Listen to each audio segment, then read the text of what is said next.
जहां ऊंची ऊंची इमारतें खत्म होती थीं और हरे भरे पेड़ शुरू होते थे। एक छोटा सा घर था। इस घर में एक 10 साल का लड़का रहता था जिसका नाम था आर्यन। आर्यन बहुत शांत स्वभाव का और प्रकृति से प्यार करने वाला बच्चा था। उसे किताबों से ज्यादा पेड़ पौधे और जानवर पसंद थे।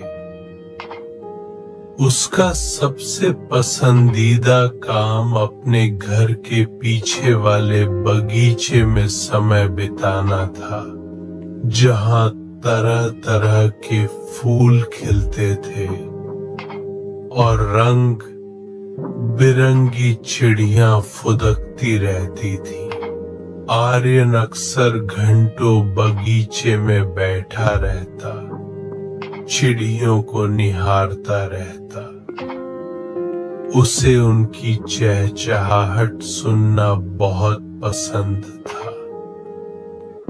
वह देखता था कि कैसे छोटी छोटी गौरैया, नीलकंठ और बुलबुल एक डाल से दूसरी डाल पर उड़ती थीं, दाना चुगती थीं और फिर उड़ जाती थीं।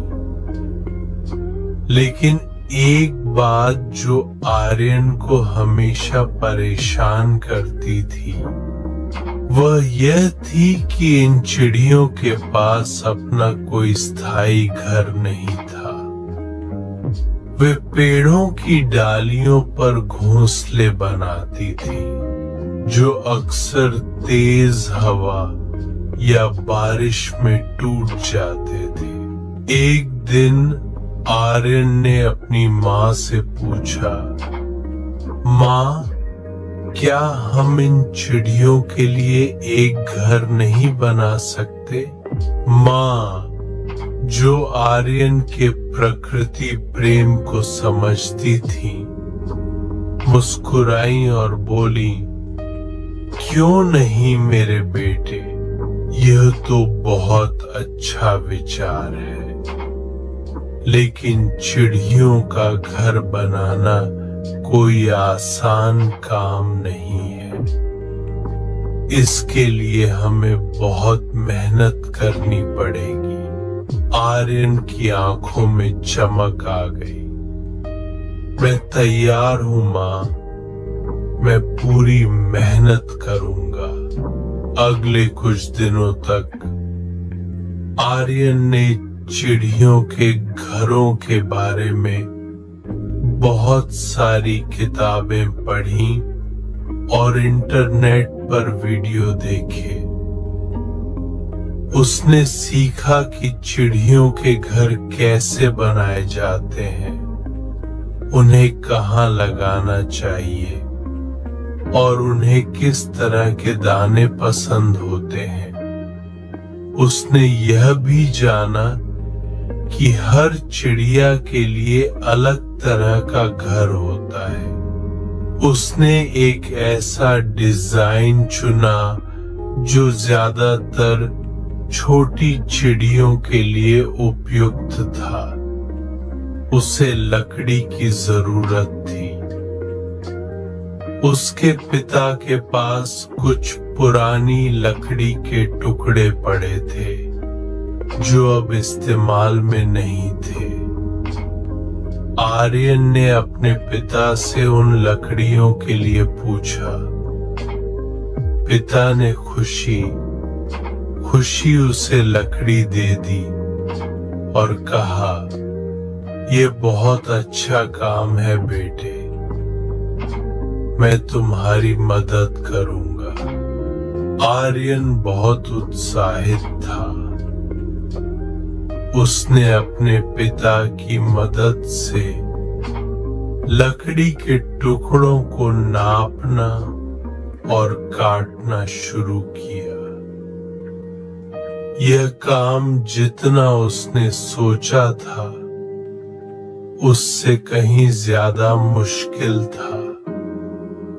कभी लकड़ी टेढ़ी कट जाती तो कभी उसके हाथ में छोटा मोटा कट लग जाता, लेकिन आर्यन ने हार नहीं मानी। हर बार जब उसे कोई मुश्किल आती तो उसके पिता उसे समझाते और उसका हौसला बढ़ाते।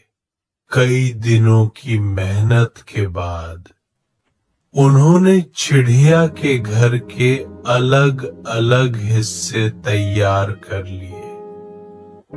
अब उन्हें जोड़ना था। आर्यन ने छोटे छोटे कीलों और हथौड़े का इस्तेमाल किया। उसने बड़ी सावधानी से हर हिस्से को जोड़ा। कभी कीलें टेढ़ी हो जाती तो कभी हथौड़ा उसके हाथ पर लग जाता, लेकिन वह लगा रहा। उसकी माँ भी उसे पानी पिलाती रहती और उसका उत्साह बढ़ाती रहती। आखिरकार एक शाम चिड़िया का घर बनकर तैयार हो गया। यह एक छोटा सा सुंदर लकड़ी का घर था, जिसमें एक गोल दरवाजा था और ऊपर एक छोटी सी छत थी। आर्यन ने उसे अपने हाथों से बनाया था और उसे उस पर बहुत गर्व था। उसने घर को हल्के नीले रंग से रंगा, जो उसे लगा कि चिड़ियों को पसंद आएगा। उसने छत को हरे रंग से रंगा ताकि वह पेड़ों के पत्तों में छिप जाए। अब सबसे मुश्किल काम था चिड़िया के घर को सही जगह पर लगाना। आर्यन ने अपने पिता से पूछा, पिताजी इसे कहाँ लगाएं? पिता ने समझाया, हमें इसे ऐसी जगह लगाना चाहिए जहां चिड़िया सुरक्षित महसूस करें, जहां बिल्लियां या दूसरे जानवर आसानी से न पहुंच सकें और जहां उन्हें सूरज की सीधी धूप न लगे। उन्होंने मिलकर बगीचे के एक कोने में एक मजबूत पेड़ चुना। यह पेड़ काफी ऊंचा था और उसकी डालियां घनी थीं, जो चिड़िया के घर को अच्छी तरह से छिपा सकती थी। पिता ने एक सीढ़ी लगाई और आर्यन ने चिड़िया के घर को बड़े ध्यान से पेड़ की एक मजबूत डाल पर टोंक दिया।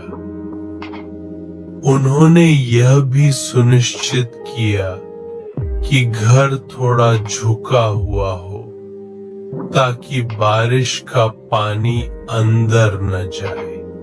चिड़िया का घर अब अपने नए स्थान पर था। आर्यन हर सुबह उठकर सबसे पहले उसे देखता। वह इंतजार कर रहा था कि कब कोई चिड़िया उसके बनाए घर में आएगी। पहले कुछ दिन कोई चिड़िया नहीं आई।